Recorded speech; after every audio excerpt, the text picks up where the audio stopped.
So, what we're going to talk about tonight is sort of a dispute that's happening right now between a bunch of Aristotelians or neo Aristotelians in the philosophy of technology. And in particular, they're kind of curious about whether online friendships, and I think the strongest version of the claim is online only relationships, can be the best form of friendship for Aristotle. So, I'll get to exactly what that distinction means later on in the video. But I wanted to open this up with a still from the movie Her, which is a 2013 movie directed and written by Spike Jonze. And if you've seen the movie, I think it's a useful example to keep in the back of your mind. And if you haven't and you're interested in this topic, I would totally recommend you watching this. But the premise of the movie is that Theodore here basically installs an operating system on his computer. And over the course of the movie, he and his operating system basically fall in love. Okay. Now, the debate isn't exactly about whether we could fall in love with computers, but what makes this operating system so interesting is that it's exactly as intelligent, maybe even more intelligent than human beings. And so the kinds of relationships that the philosophers are considering in these examples are the ones where, yeah, there's probably another person on the other side of the computer, and they have all of the resources available to them as human beings, their wit, all of those types of things. But there's not really much, maybe any at all, in real life or physical interaction at all. It's purely digital. And so I want to ask, what do we make of these virtual friends? Okay. And the two different papers that we read for tonight have vastly different opinions. But before we get to the argument, I want to basically talk about two sets of conditions or two distinctions that I need. The first is between necessary and sufficient conditions, and then the second is going to be me talking about Aristotle. So necessary and sufficient conditions are important to bring up because we're going to talk about what things are necessary for a friendship and whether friendship is necessary for a good life. A necessary condition is basically just something that you need to have it in order to have something else. Or if you prefer the negative way of phrasing it, it's the idea that if you don't have this thing, you do not have the thing that's connected to it. A necessary condition is needed for something else. So for Aristotle, friendship is a necessary condition for happiness. In order for you to live a good life, Aristotle is going to say, you need friends. And that means if you don't have friends, you are not living the best life possible for human beings. People are not going to say that you have accomplished the best ethical life that human beings can. This varies from a sufficient condition. And a sufficient condition is stronger than a necessary condition because basically it's saying that if you have this one thing, you have whatever follows from it. If you have this, it's enough to get what follows from it. And so the reason that I bring this up is because friendship is not a sufficient condition for happiness. So just because you have friends does not make you happy or flourishing or eudaimon, whatever word you want to use for the Aristotelians. So friendship is a necessary condition for flourishing. You need it. If you don't have it, you are not living a flourishing life. But even if you do have really good friends, it doesn't guarantee that you're going to live a good life. So it's not a sufficient condition for a good life. Aristotle would basically say that we need proper cultivation of our virtues, our psychology, and access to other external goods. So things like health, wealth, probably a little bit of beauty, some good luck in being in a good political organization, those kinds of things. And whenever you put all those things together, they together are a set of sufficient conditions for the good life. But any one of those things is not sufficient just by itself. All right. So the next thing that I need to talk about is Aristotle on friendship. And as I've said before, we need friends for happiness, but he also says even in unhappiness. And he starts a lot of his reflections. So this is like at the very beginning of the section where he's talking about friendship, where he says this: For no one would choose to live life without friends, even if he had all the other good things. So the idea here that Aristotle is basically saying, the way that I like to envision it, and we've talked about this a little bit in class, is the idea that consider that, the great creator deity has come to you and you haven't been born into the human life yet. And she gives you two options. She says, option one, I'm going to give you wealth. I'm going to give you great health. You're going to have a really successful career. You're going to be a good person in a lot of ways, and people are going to love you. But you aren't going to have any friends, right? You're not going to have these people that care for you about who you are intrinsically. You're just going to have all of the external goods. Option two, you have a moderate or a normal amount, an average amount of the other things, right? You have an okay amount of money, not that much, but you can survive. Your health, you get sick, but you mostly recover. You have decent enough reputation. It's not necessarily good with powerful people, but it's okay with the people that you're around. But option two includes a couple of really close friends, people with whom you can share your life, people who are interested in you and they love you as a friend very, very deeply. Aristotle is basically going to say, you're never ever going to pick option one, where you have all of the external goods, you have all of the good things except for friendship. He's going to say you pick option two. And that's because friendship is such an important component of a good life. It's basically an arena for us to express certain virtues, and it's just something that's part of us being social creatures. Part of us being social creatures is that we have social needs. And if we don't have friends, we obviously can't fulfill those. They're a really, really important part of life. Now, Aristotle also uses the word friendship broadly, okay? Philia or philos. It can mean in a broad sense to love, and it can mean to love or to have friends in multiple different ways. So he recognizes that there are lots of different types of friendship. And in particular, he talks about three types. So the first two types are what are instrumentally valuable, meaning they're valuable for some other goal. They help you to accomplish some other thing. And these are the friendships of use and the friendships of pleasure, or useful friendships and pleasant friendships. A useful friendship is basically someone like a colleague or a business contact. You can think LinkedIn here. These are the people that you network with. These are the people that maybe you call up when you have some sort of business deal that you need to do or some sort of contract you need to fulfill. They're people who you like, you work well enough with them, but mostly you only interact with them so that you can get some sort of good or service or something out of the relationship, right? And that's the whole purpose of it.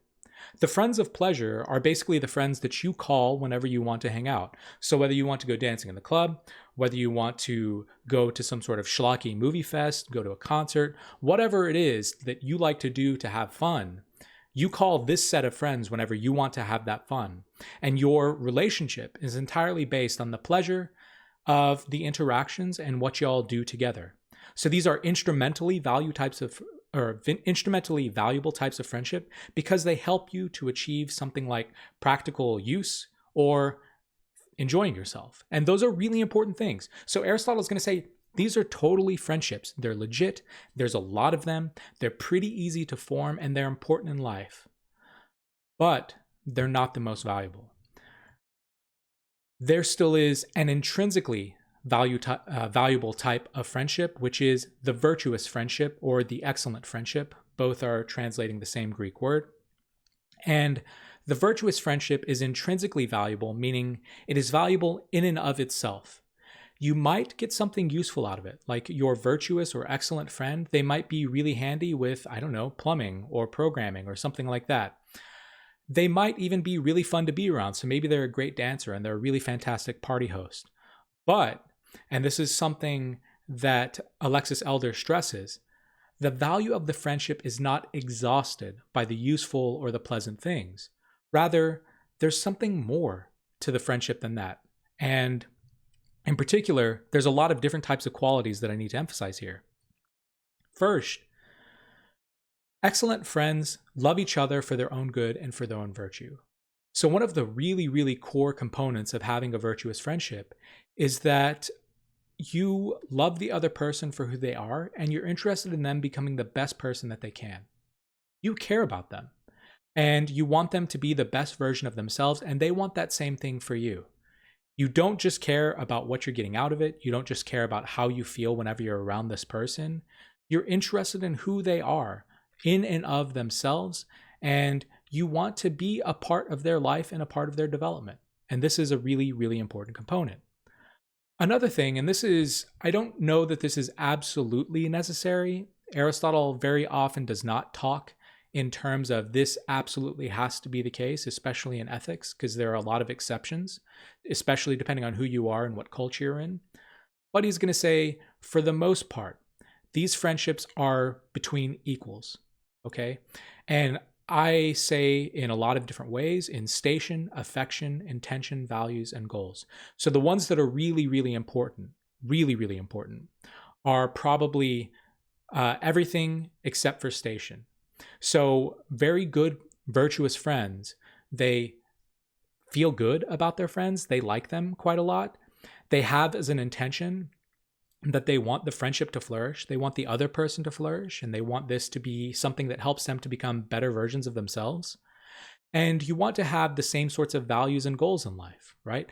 You want it to be such that you are in this type of friendship with someone who wants to live a good life, and they want to pursue certain types of things. So it could be something like the virtues of courage or moderation or whatever the classical virtues. It could be maybe really emphasizing something like education or helping people out. But broadly, the type of life that you want to lead needs to be pretty much equal with these excellent friends. Because if you have conflicts of value, or if you don't have the proper affection or intention here, Aristotle's just going to be kind of weird. He's just, yeah, that's probably not the most virtuous friend. Station is really important to talk about, though.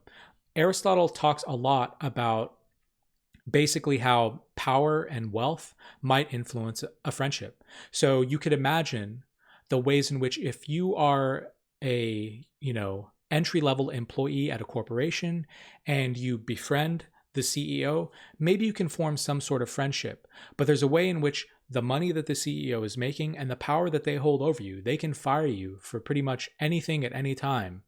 That's going to taint the way that you're relating to other people.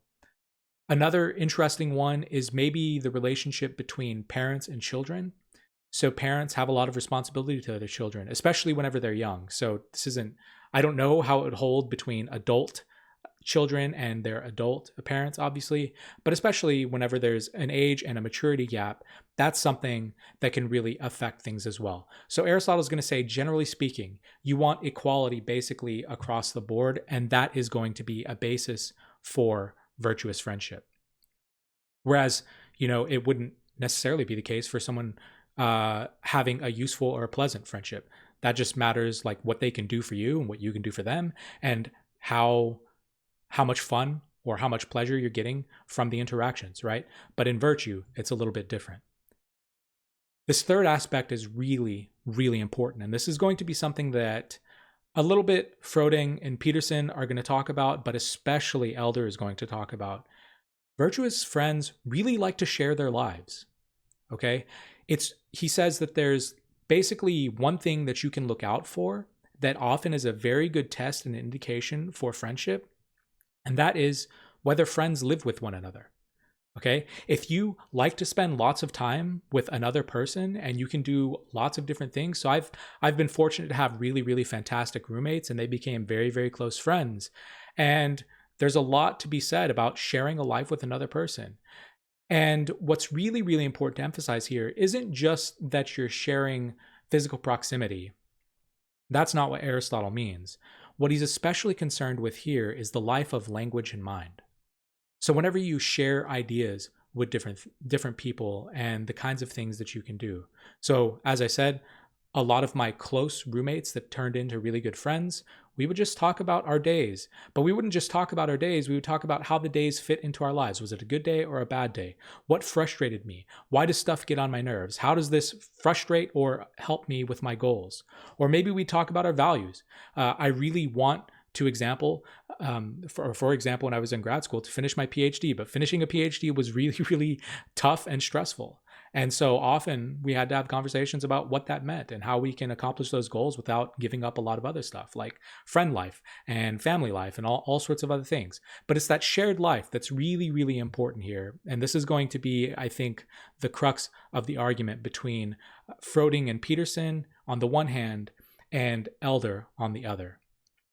And then the last component that I'm going to put here, because this is one of the more famous things that Aristotle said about virtuous friends, is friends become other selves. And we've seen this whenever we talked a little bit about love. So we read Amelie Rorty and the companion animals articles, but friends become other selves.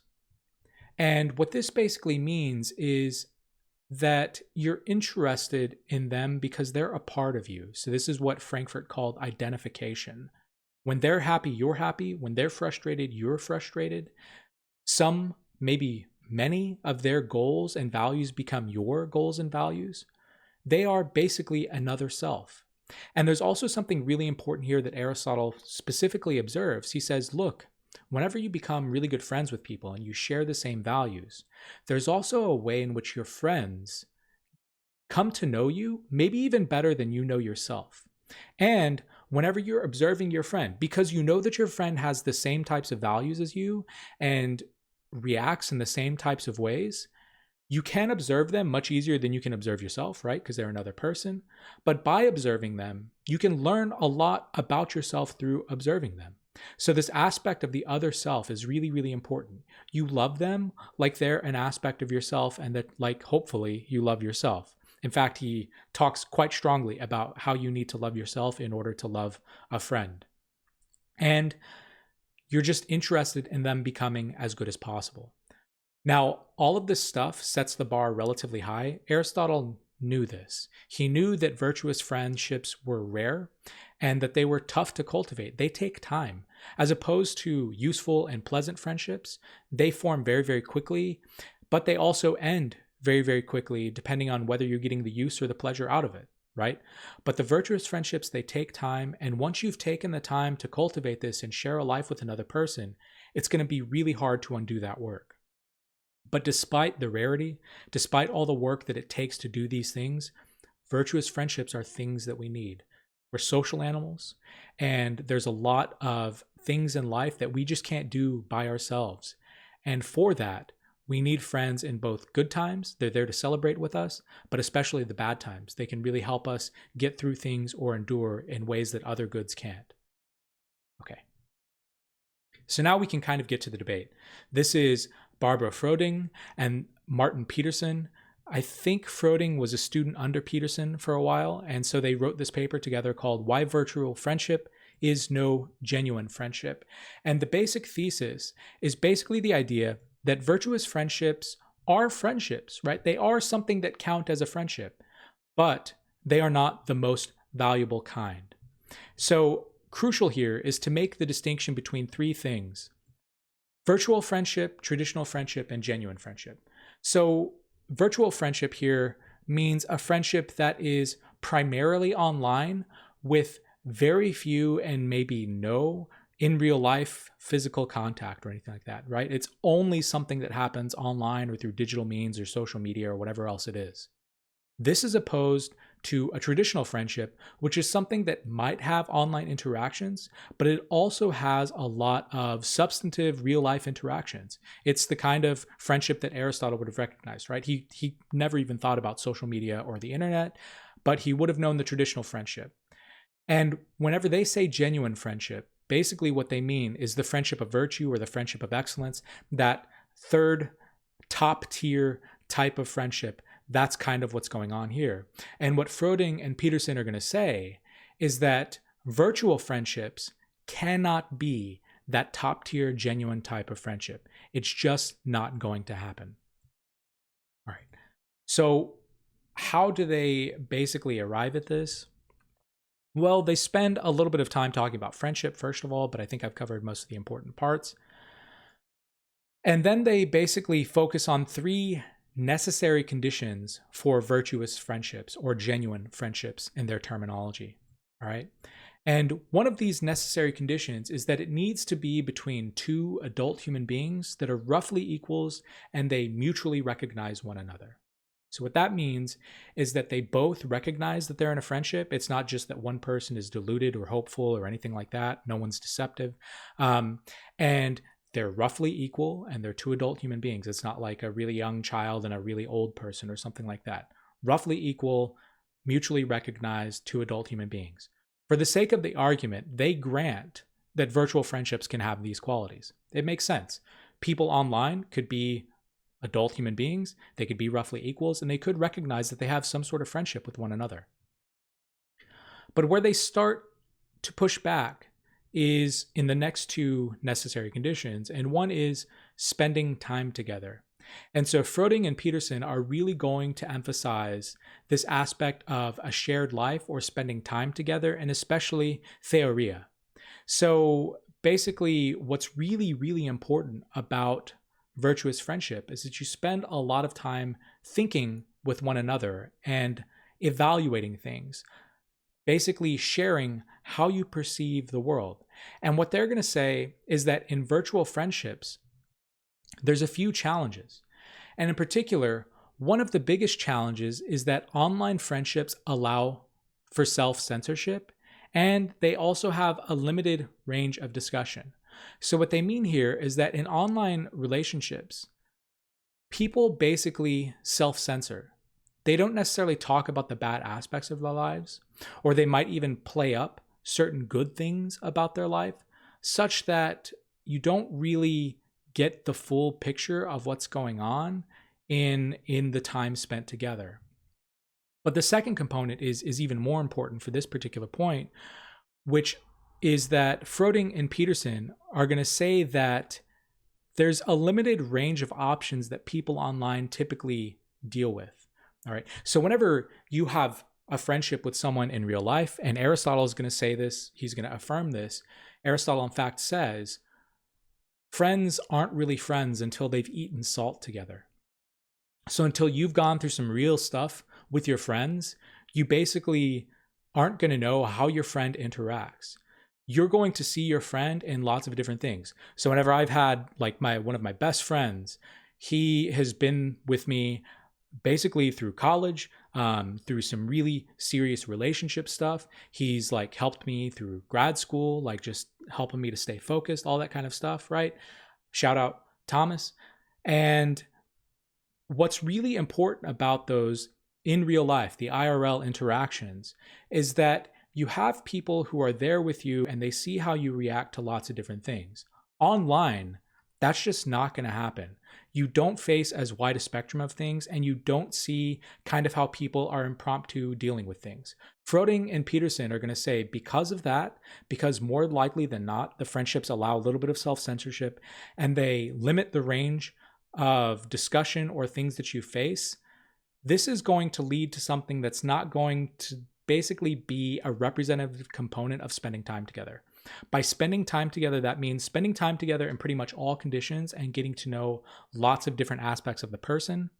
Online friendships often censor those types of things, and this influences how good of a friend you can be in that way. So very closely related is point number 3, which is that virtuous friendships or genuine friendships, they are based on virtues that you see in the friend. Okay, so this is being interested in the other person, being interested in who they are, being interested in them achieving the best version of their life that they can. All right.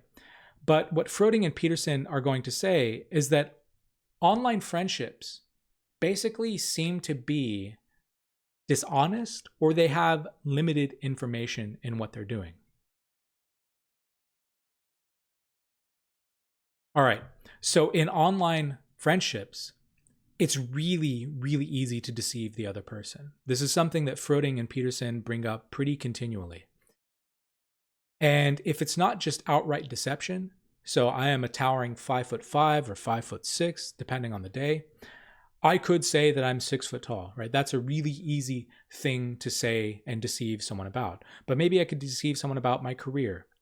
Or maybe I could come off as much more interesting of a person than I actually am. And that could be, if I were a jock, maybe how much weight I bench press. If I were a sad boy, like I actually am, I could try and say that I'm sensitive or something like that when I'm actually just obtuse. It could be any number of things. And because of that, there's a little bit of dishonesty there. But even so, they're going to say, even if there's not outright dishonesty or a lack of honesty, there is a way in which you only get certain amounts of information in something like an online friendship. Okay? Maybe you don't share a lot of aspects of your life, and that's not good enough for a virtuous friendship.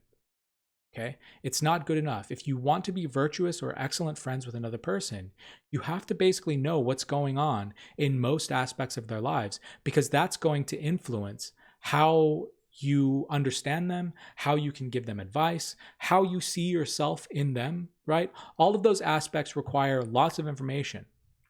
And so this is going to lead Fröding and Peterson to basically say that virtual friendships are not virtuous. They're not genuine. They're not the highest form of friendship.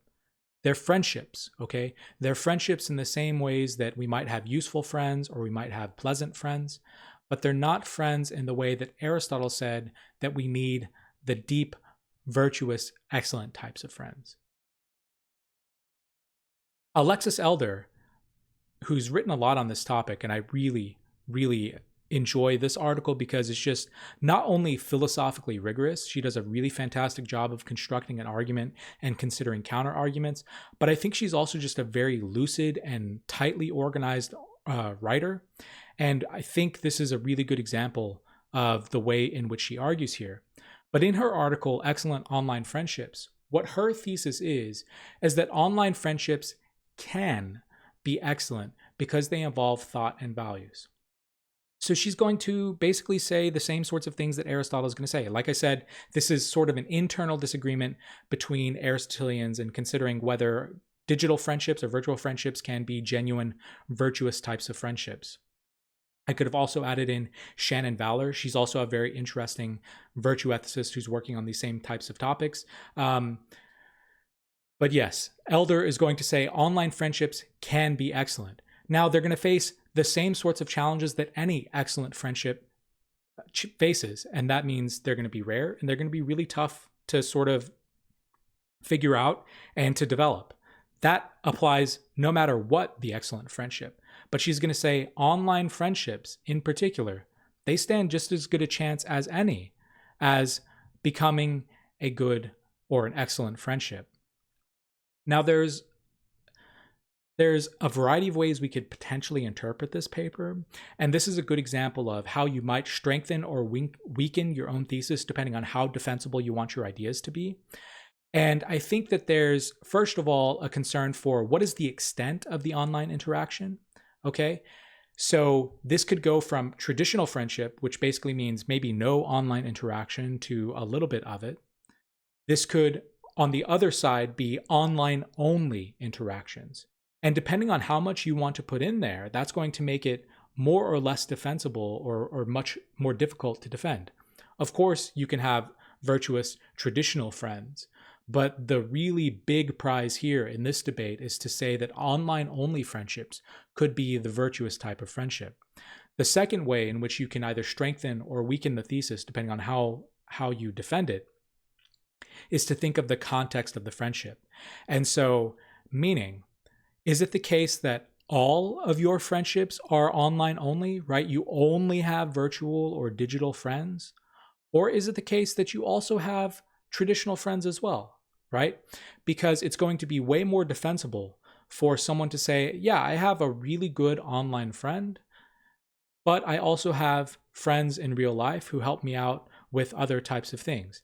That's way more defensible than saying that someone can live a good life. They can live a flourishing, good, full human life. They can be eudaimon, but they only have online-only friendships. And so I think basically what Elder is going to say here is that this is the case. She's considering a case of an online-only friendship, but for a person who probably has IRL friends too. Okay, so that's the idea to keep in your mind. And again, just thinking back to the introductory slide, this is why I brought up the movie Her. If you've seen it, if you haven't, you should. It's totally worth a watch, especially if you have a little bit of free time. So thinking about someone who has IRL friends, but then they have this really, really deep friendship with an online only person. Are they going to be okay with it? Fröding and Peterson are not going to be okay with that. They're going to say, I don't care how good that digital friendship is. It is not an excellent friendship. And it's for the reasons that they listed, right? But Elder, she's going to say, yeah, not quite, not quite. And one of the ways that she's going to make this point, and this is the key point, I think, in her article, is that the shared life that Aristotle so much talks about is one of perceptions and experiences and conversations, thoughts and values. It's the stuff that's in your mind. It's the stuff that we express linguistically. And all of that communication about how we see the world, about the things that we've experienced, about how we think that this particular relationship or this particular job or what my major is, how that fits into my life, all of those things, what values I have, right? I value my dog, and so maybe I won't do certain things that put my dog in danger or make her hang out unattended for a really long time, right? Something like those types of values, those everyday situations, those could be expressed in language, which can be basically expressed over the internet and social media. Okay. And so what she's going to say is if we consider all of the aspects of the virtuous friendship, they're another self, we're interested in their good, we're trying to become better versions of ourselves through the friendships, right? And we share about how we understand the world, not just a diary or a list of events, but what these things mean to us. We can do all of that online. And in fact, there are times in the article where Elder says it actually might be easier to do online in certain ways because you have word choice, you have a different way of framing, and there's a way in which the distance of writing or reframing things whenever you're talking with friends allows for this evaluation to be a little bit easier in a way that IRL or face-to-face, person-to-person interactions might not be as easily accomplished. Okay. And she's going to be very, very careful to emphasize this point, and this is straight from Aristotle. She's going to say, whenever you use this term shared life as an Aristotelian, shared life, again, does not mean just being around the other person in physical proximity. Okay? And Aristotle says, a shared life between friends is not just cows grazing the same field. In a certain sense, cows grazing the same field have a shared life together. But that is not the type of life that leads to a good friendship.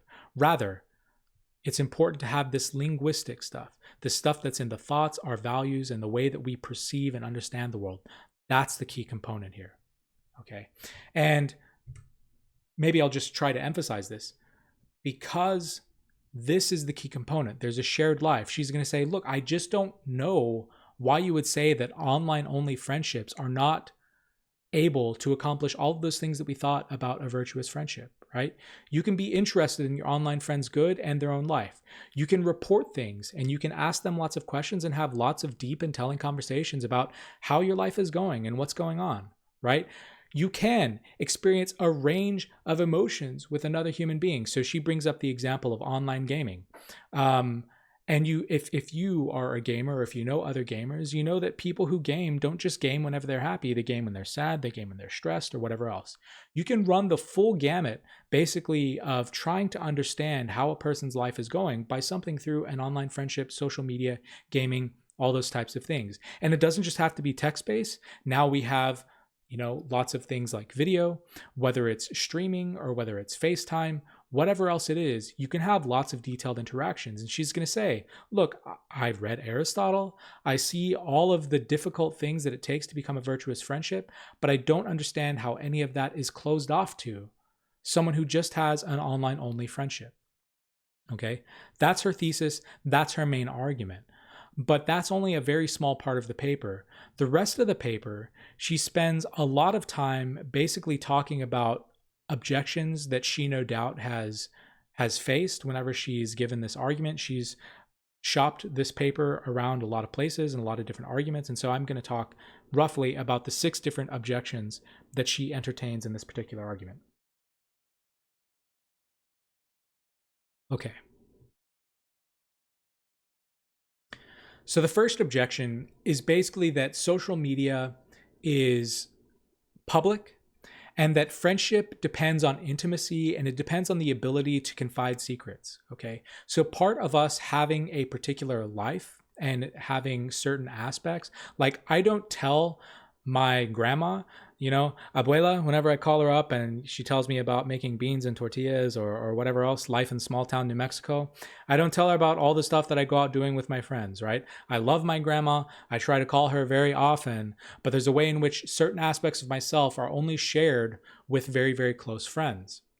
And so what the privacy objection is basically going to say is that social media is public, right? And because that's the case, a lot of stuff is addressed to a wide audience and there is no privacy involved. And friends, for that reason, can't share the things that they need to share, stuff that they don't want to share with other people, or the really tough conversations that friends have to have with one another, right? We could have talked about, so whenever you're really good friends with someone, sometimes you have to say, hey man, you're fucking up, right?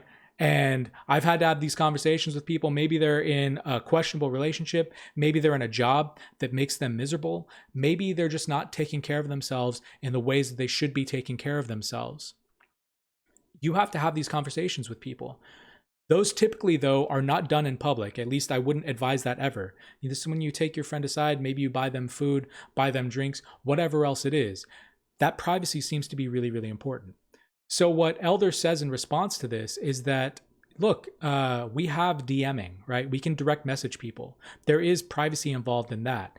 And even though we might need some amount of privacy, she's going to say, also don't really overstate the point, in the sense that whenever you're hanging out with your friends, very rarely, I would say, depending on the friendship, are you hanging out in a completely private atmosphere. A lot of times you're hanging out in restaurants or bars or school or whatever else, which are these semi-public, semi-private spaces, right? Where it's not good for people to eavesdrop on you, but there are people around, or maybe you're at a party, right? This private, public sort of space. So just be careful about this privacy component. First of all, there is privacy available, she's going to say, through direct messaging. But second of all, friendships have a lot of time and a lot of really important components that happen in these semi-public spaces. So she's going to say, I don't really find this a very good objection. The second aspect, which is kind of related to this, is the idea of superficiality, which is that social media encourages a type of superficial interaction because, as they say, it addresses everyone and for that reason, no one in particular. So whenever I post a Facebook status, because I'm a millennial and I'm not on Instagram or Snapchat, I mean, I am on those, right? But the idea being, whenever I write something on Facebook, this is addressed to a general audience and it's not addressed to specific people. And what that means is I don't go into as much detail, or there's some sort of lack of depth or richness there in the ways in which people use social media or online things to cultivate friendships. And Elder, I think insightfully here, she says, look, this is a criticism of the technology and how you use it. It is not about the friendship itself or even about the technology. This is about your use. And in fact, this isn't really any different from real life. If you have traditional friendships, these IRL friendships, you still need to have something like a sensitivity to social context. And you still need to have skills for handling really complex social relationships. Again, think about being at a party, or think about being at school, or think about talking with a group of friends as opposed to just one friend one-on-one, right? So you could have actually rich and detailed and wonderful conversations, but you are choosing not to do that. Right? And so she's going to say that this is an objection more about the use of the technology rather than the technology itself. How you use it, not necessarily the tool or the social media itself. And she actually gives like an example that I think is pretty illuminating, which is to say you can also use social media to be more open and invite certain types of exchanges that can lead to rich conversations. Okay? So it doesn't have to be a rant about political circumstances or whatever else. It could be something like, she gives the example, help, why is my dough taking so long to rise? Could anyone give me some insight here? And by phrasing something like that and putting that on social media, maybe you start to find getting advice from people who you didn't know were into baking. Or maybe you can connect to someone who was also into baking, right? And using that invitation to talk about a serious interest of yours or trying to elicit help from other people, that is something that can take the superficiality and basically make the concern not really all that big of a deal. So I think this is a really important objection, but I think it's one that she deals with quite easily. The third one is a concern for commercialization. So here, the idea is that friendships are made less valuable if somehow social media companies are making money off of them. All right, so if you have a Facebook, or if you have an Instagram, or if you have a Discord, or any number of these social media platforms, a lot of the way that these companies make money is that they monitor their users and how they use the internet, what programs they download, how they're using their computers, what their demographics are, the kinds of things that they browse, and they can sell this data to companies and advertisers, or they can, Facebook, for example, can just directly give you ads. There's a way in which these companies are using you as the product. You aren't paying for the service, at least not monetarily, but there is a commercial aspect that might be changing the friendship via social media in a way that is not the issue with traditional IRL interactions. But Elder, I think, is really clever here. And again, this is just like my admiration for her as a writer and as a philosopher. She says, not so fast, right? Imagine basically something like going to a bar's trivia night. There's a way in which the bar is making money off of you and you're a product, but we don't think that that's ethically problematic. And she says, maybe you want to take that even a step further. Think about being a performer, whether it's a poet or a musician at something like an open mic night. There, the bar is legitimately using your talents and maybe providing you a platform, but they're using you to make money for the bar. And again, we wouldn't have any sort of ethical qualms with that. Or a ladies' night at a club, right? That is done so that people are attracted to go to that particular club. Or bouncers who have quotas as far as how many women they're supposed to let in to men, that type of thing. That's maybe a little more ethically questionable, but it's also something that happens quite a lot. And so it's not necessarily that commercialization is the problem. So she starts to kind of specify. Maybe it's the case that companies interfere with communication and violate privacy in certain ways. Okay? That's a big problem. That's a really big problem. And she admits that. If a company is basically being deceptive about how they're treating users and they're not really talking about the policies that they have, that's a really big problem. And it's similar to governments who surveil their populace. But that's not something about online friendships in and of themselves. There are ethical ways or private channels of communication. You can Google these to find like really top privacy sorts of apps and social media types of things. So again, it's about which technology, not necessarily the technology itself. Also, it's just a part of being a savvy human being who grew up around computers, right? You basically should just know, if you are a competent user of technology, that certain things are just not private, right? Whenever you post a public Facebook status, that is not something that you should expect to just keep between friends. Even Instagram has the feature in launching a story that's between close friends and public, right? You just have to be mindful of that. So companies and communication, it is a problem if companies violate that. But again, this isn't about whether companies are completely guiltless. That's not what the argument is about. The argument is about, could online friends be excellent? And we think that they could, despite the fact that there's something like commercialization. The last aspect of this particular argument is, she says, well, maybe it's the case that my critics are really concerned about her, or maybe me, pressuring my friends to join social media so that they can have exchanges with me. And there's a way in which that's coercive, or it's not respecting my friend's agency. And she's going to say, look, if you're coercing your friend and you're being a jerk, that's you not being a good friend. That is not about the technology itself. Okay? So she agrees that that coerciveness, or that not being a good friend, that means you're not an excellent friend. But you're not an excellent friend because of the social media. You're just not an excellent friend because you're a jerk and you're coercing your friend and you're not taking their opinions into any consideration. Right? So here she's going to emphasize, look, Just the ways in which traditional friendships rely on something like social intelligence, so do these digital ones, right? We write things as invitations. We try to be sensitive to other people and their needs, how we're communicating stuff. And this is something that came up a lot in the virtue ethicist literature. It's not just about doing the right thing, but it's about doing the right thing in the right way. You have the right emotional relation. You feel good about it. Whenever you do something good, you feel good. Whenever you do something bad, you feel bad. You're motivated to do it. It's about controlling all those things. There are subtle, really important aspects of moral life. And the social media is basically going to be another aspect of that as well. So the fourth argument is something like deceptiveness. And I think this is really important to emphasize because of the Fröding and Peterson article. They're going to say online friendships allow for self-censorship.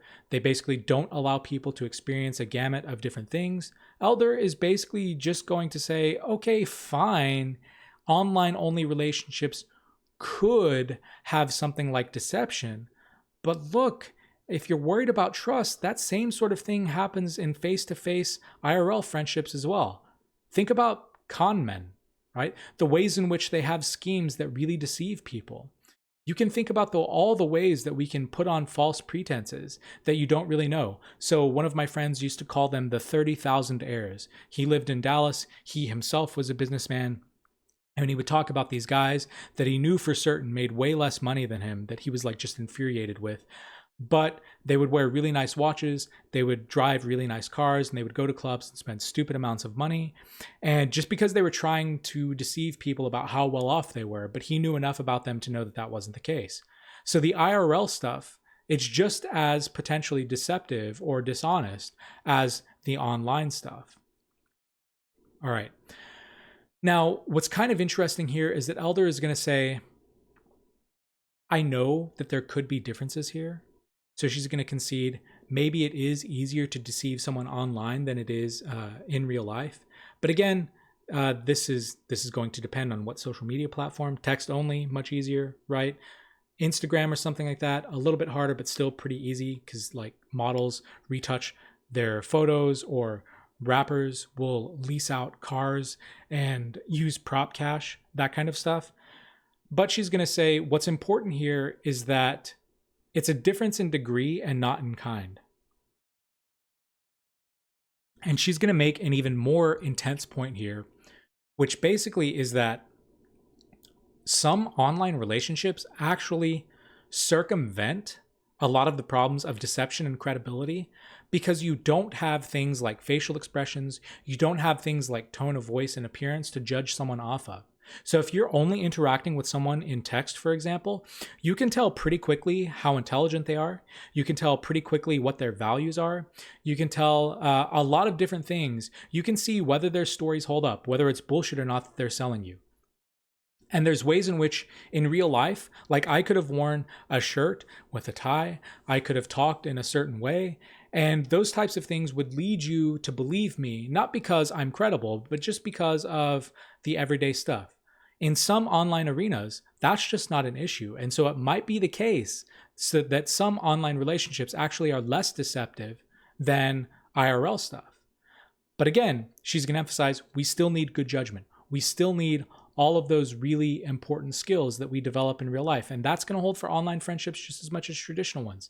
She's not saying that online friendships make it easy, right? She's just saying that it's possible for us to have really close, virtuous, excellent friends online. The fifth component here, and I have this highlighted because I think in my mind, this is the strongest point against her argument, and this is the physicality objection. And this is the idea that online-only relationships can't have physical contact or even physical presence. And this can range anything from, comforting touch. So, for example, if you hug your friends, or if you cuddle your friends, or hold hands with your friends, any number of those things, or just being around another person. So why you, for example, she says, study in a cafe, or why you just want to be around a friend when maybe you had a really rough day and you just want not to feel like shit by yourself. So you call a friend to hang out in your sweats and you watch Netflix and you order takeout or whatever else it is, right? It doesn't seem as though online friendships can do this, okay? And so Elder, she's going to say, well, look, this is going to depend on individual preferences. Some people don't like to be touched or be around that many people. It's also going to depend on cultural acceptability. So some cultures it's okay to hold friends. So this is especially like guys. Guys can get very strange in this way. Other cultures, it's not okay. But she just admits, look, online only relationships are not going to have this component, or at least they're going to be deficient in this sort of way. And this is where, remember, whenever we were thinking about the thesis in the context of our online only relationships, if you have other IRL friendships or physical relationships, maybe you can get this physical need met somehow through your other friends, such that your online only friend doesn't need to actually fulfill this at all, right? So Elder is going to admit, yeah, this is a big problem, and I don't really know that this is going away with things. Side note, there is an industry of people trying to figure out how to use peripheral devices to impart physical sensation and physical touch on different types of users. So, for example, there were these kissing machines that some technologists were trying to make such that you could make out with this machine and it would mimic your moves to basically another device that your partner might have, right? So people are trying to work on this a little bit. That said, I don't think this objection is going anywhere. And if this is the crux of your objection to Elder or any sort of online virtuous friendship, this is one that is going to be really, really tough to overcome. Okay. And the last objection is one that's called the poverty of communication objection.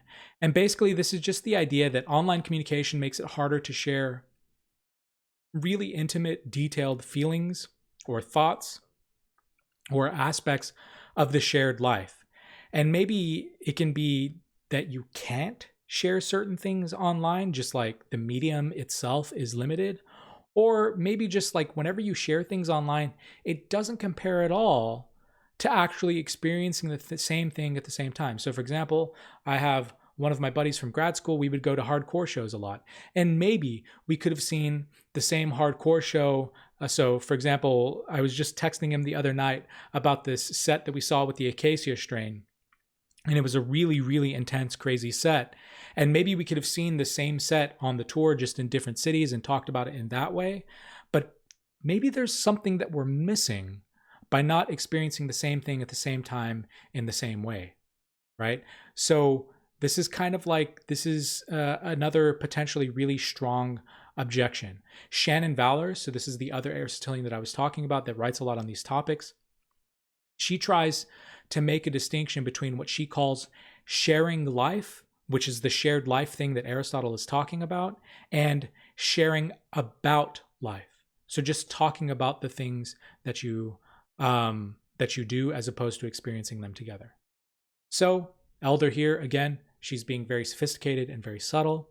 And she says, look, if that's really important to you, there's like, to a certain extent, I can't say much about that, right? If that is what you need out of virtuous friendship, maybe online only friendships aren't going to be for you.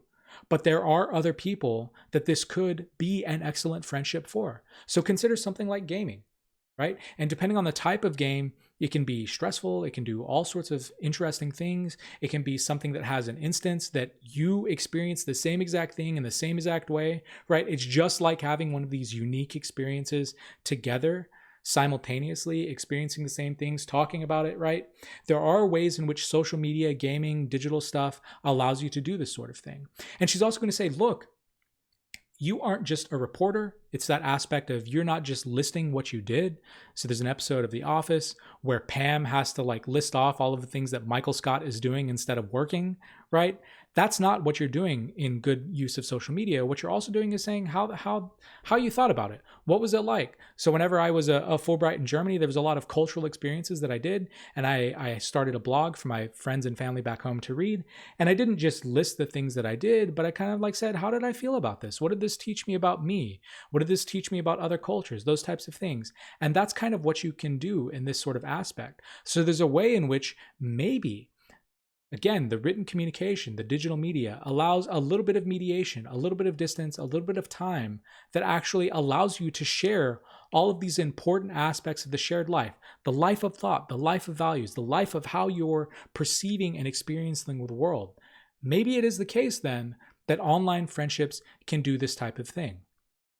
Okay, so I think Elder does a really good job of rebutting most of the objections. I think the ones that are still the biggest potential problem for her are the physicality objection, right? Having that physical interaction with friends, if that's really important to you, that's not going to be fulfilling here. And maybe the poverty of communication aspect potentially, but again, it just depends on what kind of person you are. And Elder, just like Aristotle in a lot of ways, Aristotle is not interested in what Kant was interested in. Kant wanted the absolute universal moral laws, the things that always held without exception, and the things that applied to all rational beings. That is not what Aristotle was looking for.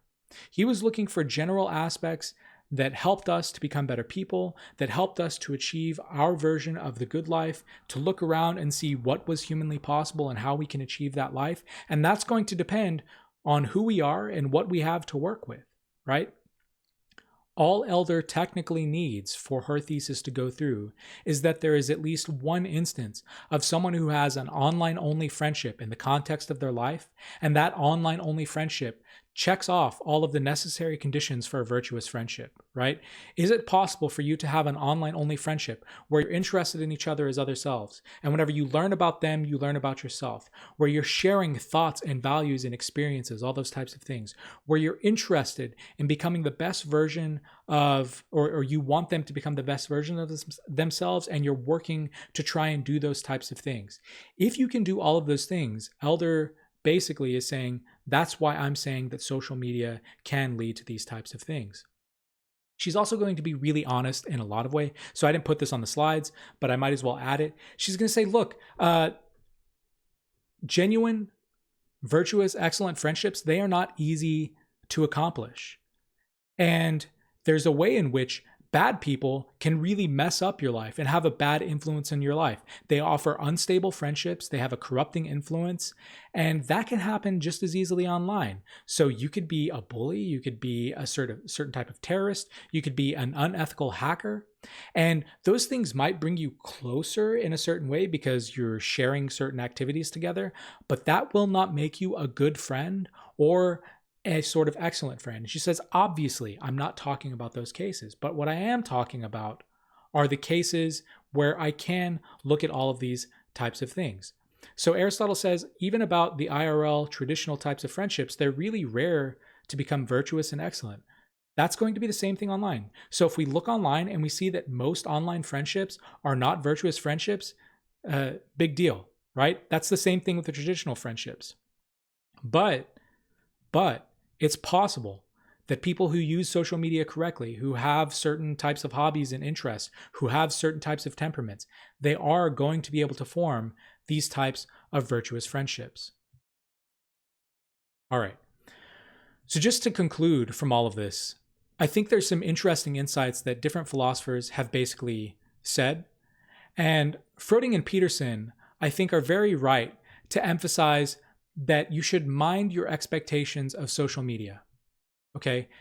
I don't really agree with this point that they say, but they say that social media gives it an expectation that it's a shortcut to forming really deep friendships, or that whenever we use social media, it is a way in which we form friendships, I guess, or we expect to form really deep friendships just because we're using social media. I don't think that's the case.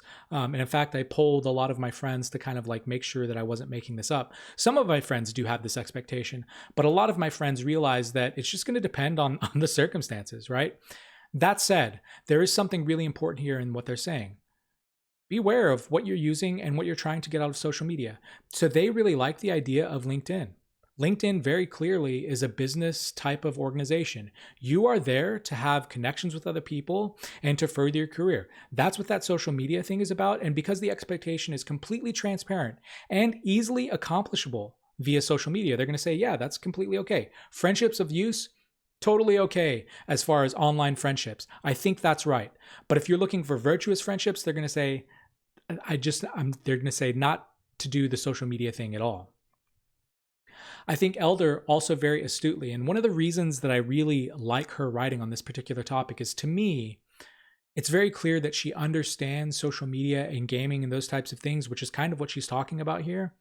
And she's going to say, just be careful in what social media you're trying to use. So Facebook, despite the fact that it's a little bit passé with the younger generation, it has a lot of really fantastic features. It has video chat in it, right? It has direct messaging. You can post photos and videos. You can go live. You can do really long text posts. You can link to all sorts of things. Not all of those things are possible in all social media. Twitter, for example, gives you character limits, even if you use multiple tweets. Instagram has a different way of doing things. The emphasis there is on the image and not on the words themselves. So she's going to say, choose the social network that you use carefully, because different ones are going to accomplish different goals. And I'm just going to close basically with the idea that, good friends, they're rare and they take a lot of work, but they're totally, totally worth it. We're social animals, right? And I'm recording this lecture at the time of COVID-19 in 2020 and the outbreak, and we're all social distancing, right? It sucks, right? All of the memes about I got diagnosed positive for missing the homies. That's me, right? That's probably a lot of you. And it's okay that good friends are rare and that they take work, but they're really, really worth it. They're an important component of our lives. And rather than use Aristotle to stress this, I actually want to turn to a different ancient scholar. This is Cicero. He was very influential in ancient Stoicism and ancient skepticism. There's a controversy as to, which school he's kind of most representative of.